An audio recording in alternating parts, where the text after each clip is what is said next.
Os ministros do STF condenaram o primeiro réu dos atos antidemocráticos de 8 de janeiro, Aécio Lúcio Costa Pereira, por 5 crimes, incluindo golpe de Estado. A repórter Carolina Chaves acompanhou o julgamento aqui no Supremo Tribunal Federal e traz as informações. O segundo dia de julgamento foi retomado com o voto do ministro Cristiano Zanin. O ministro divergiu em parte do relator. Zanin levou em conta que Aécio não tem antecedentes criminais e votou para condenar o réu a um total de 15 anos, divididos entre reclusão e detenção, e que Aécio deve permanecer preso. Totalizo a pena privativa de liberdade definitivamente em 15 anos, sendo 13 anos e 6 meses de reclusão e 1 ano e 6 meses de detenção, devendo a primeira ser executada inicialmente na linha do artigo 69 do Código Penal. Em seguida, foi a vez do ministro André Mendonça, que condenou o réu a uma pena de 7 anos e 1 mês de reclusão. Mendonça seguiu o relator em determinar o pagamento de 30 milhões de reais por danos morais. Ele defendeu ainda a individualização da conduta e da pena. Precisamos tratar todos igualmente, com os rigores correspondentes e também com o reconhecimento de que certas situações geram um não enquadramento em determinada conduta. Em relação a esse réu, não vejo na atitude dele um ato idôneo de golpe de Estado. No voto, o ministro Luiz Edson Fachin acompanhou o relator para condenar Aécio Pereira, também mantendo o valor da indenização por dano moral coletivo em 30 milhões de reais. Do exame que procedi, parece-me sustentável a dosimetria como proposta pelo relator. Por isso, senhora presidente, também quanto à dosimetria, acompanho integralmente Sua Excelência o relator e, do mesmo modo, na fixação do valor indenizatório a título de danos morais coletivos, subscrevendo também o voto de Sua Excelência quanto à pena e ao regime inicialmente fechado. O ministro Luiz Roberto Barroso também defendeu a condenação individual e divergiu do relator, retirando a condenação pelo crime de abolição violenta do Estado Democrático de Direito. De modo que, ao final, a minha dosimetria,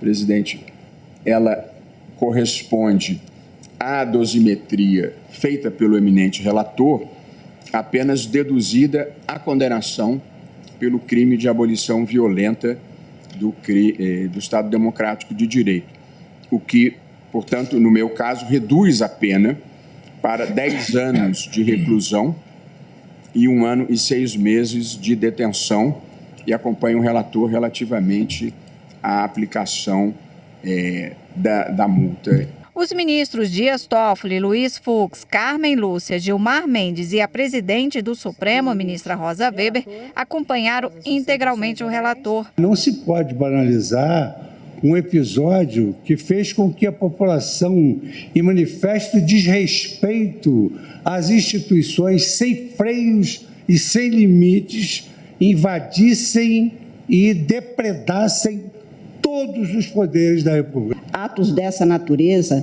não têm nada de uma simples fanfarronada de todos e são elas que podem levar ao surgimento de ditaduras que se perpetuam no tempo. Golpes de Estado fazem parte da linguagem política e do repertório de ações que estruturam o mundo, exatamente o mundo antidemocrático, o mundo ditatorial. Não há esse direito. Impedir que a instituição tenha a sua funcionalidade ou fazer com que a sua funcionalidade seja comprometida. De modo que me parece que tudo isso, eu peço desculpas por relembrar esses fatos, mas é necessário, é fundamental. Porque é esse o contexto, é a moldura mais ampla que nos permite analisar este caso. Registro que o fato dele ter sido flagrado individualizadamente nas dependências do Congresso Nacional, no exato momento em que praticadas as ações depredatórias às suas instalações, conflui com a associação criminosa multitudinária descrita na denúncia e com os propósitos por ela perseguidos. Por maioria, Aécio Lúcio Costa Pereira foi condenado a 17 anos de prisão, sendo 15 anos e 6 meses de reclusão e 1 ano e 6 meses de detenção, além de multa. Aécio ainda foi condenado ao pagamento de 30 milhões de reais por dano moral coletivo de forma solidária. Isso quer dizer que todos os réus que forem condenados serão responsáveis em conjunto para o pagamento desse valor. O plenário considerou que Aécio Lúcio Costa Pereira praticou os crimes de associação criminosa armada, abolição violenta do Estado Democrático de Direito, tentativa de golpe de Estado, dano qualificado pela violência e grave ameaça com substância inflamável contra o patrimônio da União e deterioração de patrimônio tombado. Na tarde de hoje, os ministros do Supremo condenaram o segundo réu por participação nos atos antidemocráticos de 8 de janeiro. A pena estabelecida, Tiago Matar, foi de 14 anos de prisão, como mostra a repórter Marta Ferreira. A segunda ação penal é contra Tiago de Assis Matar. Ele foi preso no dia 8 de janeiro por depredação no Palácio do Planalto. Tiago de Assis Matar veio de São Paulo a Brasília dia antes dos atos antidemocráticos. Ele responde pela prática de associação criminosa armada, abolição violenta do Estado Democrático de Direito, golpe de Estado, dano qualificado pela violência e grave ameaça com emprego de substância inflamável contra o patrimônio da União e com considerável prejuízo para a vítima e deterioração de patrimônio tombado. O julgamento começou com a apresentação do relatório do ministro Alexandre de Moraes.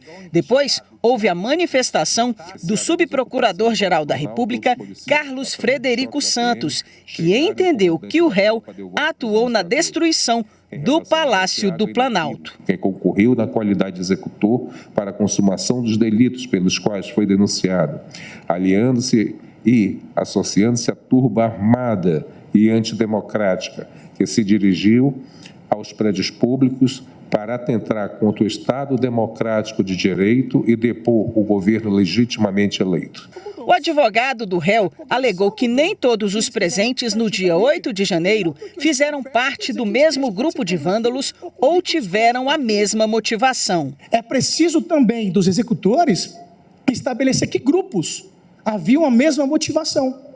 Grupos que queriam depredar, grupos que queriam defender, grupos que estavam ali apenas sim para se manifestar.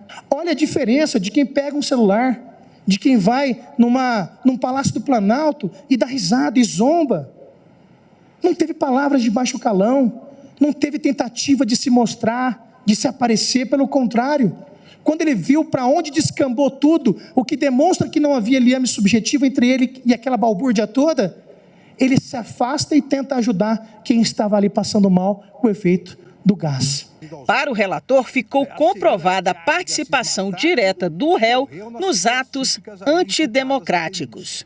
Está comprovado pelo teor do seu interrogatório, pelos depoimentos e testemunhas arroladas pelo Ministério Público, pelas conclusões também do interventor federal sobre aquela sequência e outros elementos informativos, pelo laudo elaborado pela Polícia Federal, é que Tiago de Assis Matar integrava grupo que se dirigiu de Penápolis e se encontrou no Quartel-General do Exército de São José do Rio Preto, que buscava, em claro atentado à democracia e ao Estado de Direito, a realização de um golpe de Estado com decretação de intervenção das Forças Armadas e como participante, integrante dessas caravanas golpistas que estavam no acampamento ou se dirigiam para se organizar dentro dos acampamentos dos quartéis generais do Exército, naquele fim de semana, para invadir os prédios públicos, na Praça dos Três Poderes,